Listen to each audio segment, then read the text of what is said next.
What if I told you that 15 years of anxiety don't have to take another 15 years to disappear?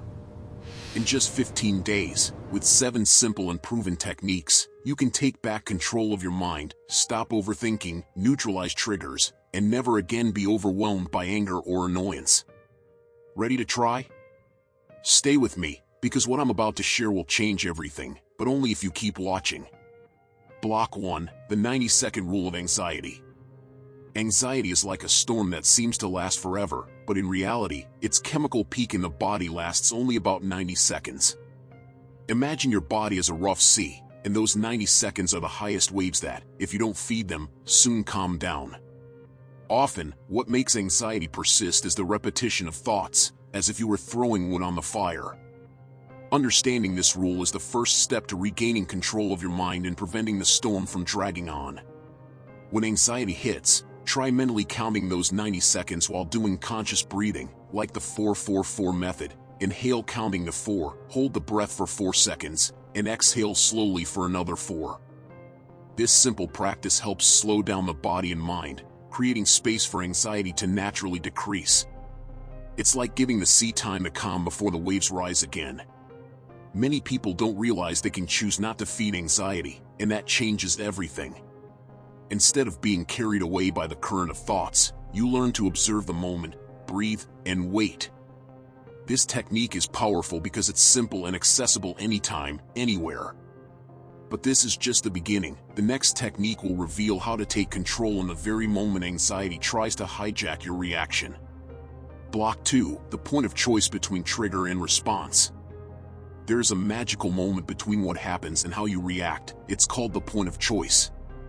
Imagine that when something provokes you, your body fires an automatic reaction, like a reflex.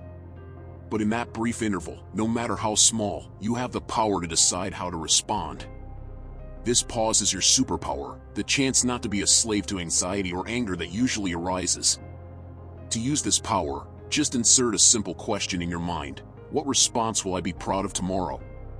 This question acts like a brake, slowing down the impulsive reaction and opening space for a more conscious response aligned with what you truly want.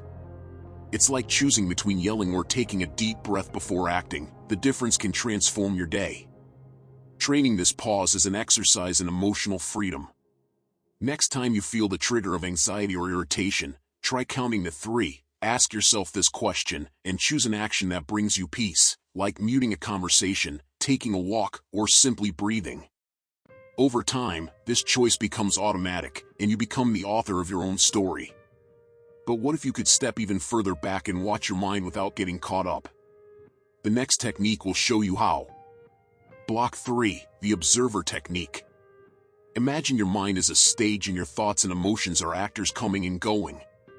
The observer technique invites you to sit in the audience, watching everything without getting directly involved in the play. You are not the anxious thought, you are the one noticing it passing by. This distance is crucial to reduce the intensity and power anxiety has over you. When you become the observer, anxiety loses its strength to drag you into the whirlwind. Instead of saying I'm anxious, you start saying I'm feeling anxiety or I have an anxious thought.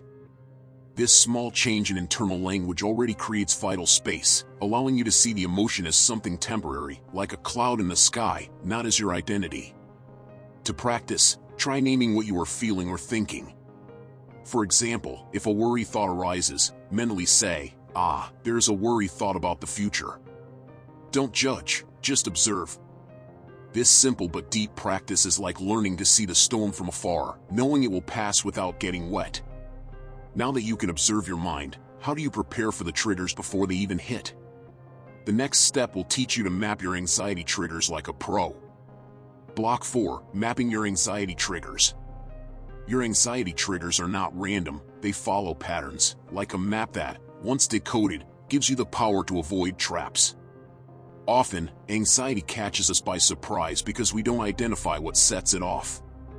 But by mapping these moments, you start to predict the storms and, more importantly, prepare for them, turning surprise into strategy. To start your map, try writing down for a week, in a simple notebook or on your phone, 3 columns, the situation that made you anxious, the sensation you felt, racing heart, knot in the throat, etc., and the thought that came to your mind. At the end of the week, you'll be surprised to see patterns emerging, like a puzzle starting to make sense. With this map in hand, you won't be caught off guard anymore. For example, if you notice work meetings are a trigger, you can plan a deep breath before entering the room or prepare some phrases to feel more confident. Knowing your triggers is like having an emotional GPS, allowing you to navigate the landmines of anxiety with much more confidence and calm. But what about the stories your mind tells you about these triggers? The next technique will help you rewrite those stories. Block 5. Conscious reframing. Our mind is a natural storyteller, and how we narrate events to ourselves shapes our emotional experience. Often, anxiety feeds on automatic negative interpretations, turning a concise email from your boss into a sign of imminent firing. But what if you could rewrite that story, choosing a version that empowers rather than paralyzes you? Conscious reframing is exactly that, an invitation to question the first story your mind tells and seek less threatening alternatives. For example, that short email might mean the boss is busy, not that they hate you. This shift in perspective isn't about denying reality but choosing the most useful and least anxiety-provoking interpretation. To practice, when a negative thought arises, try the 2-minute technique. Write down the first interpretation, then force yourself to write 2 other hypotheses for the same situation.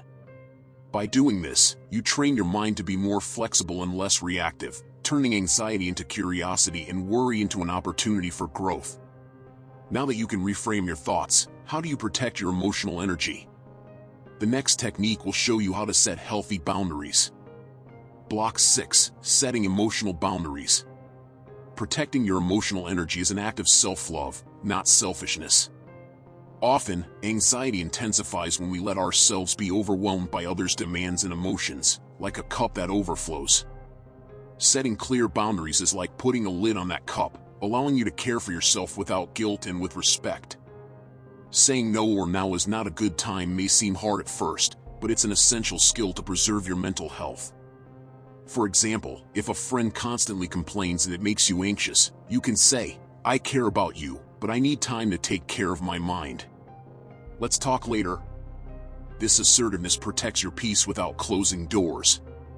Practicing boundaries is a daily exercise that strengthens your emotional resilience. Start with small situations, like asking for a break during a difficult conversation, and expand as you feel more comfortable. Over time, you'll notice these boundaries don't push people away but create space for healthier and more balanced relationships. Finally, what do you do when anxiety hits hard and you feel overwhelmed?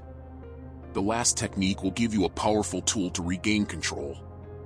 Block 7. The pause protocol. Amid life's whirlwind, pausing is not a sign of weakness but a smart strategy to regain control. Imagine your brain as a computer that sometimes needs a quick reboot to work better.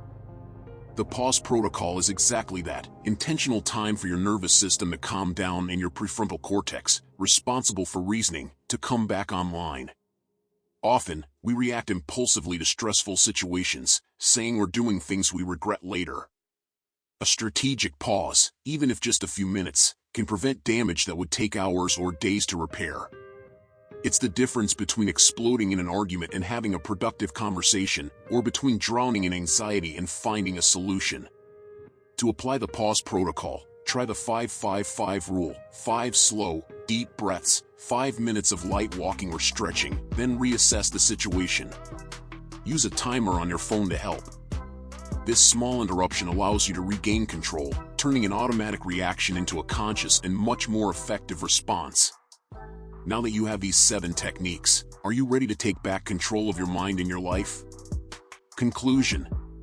You've just discovered a clear and practical path to destroy years of anxiety in just 15 days, using 7 techniques anyone can apply daily. True transformation happens when you decide to act, when you choose not to be a slave to your thoughts and emotions anymore. So, which of these techniques will you start practicing today? Which one do you think will make the biggest difference in your life? Remember, real change doesn't come from desire, but from consistent action.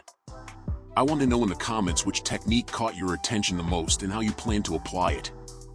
And if you're ready to take the next step toward a lighter and calmer life, subscribe to the channel and turn on notifications so you don't miss any content that will help you on this journey. Now, the decision is in your hands. Will you keep letting anxiety control your life, or will you take control and transform your future? I believe in you.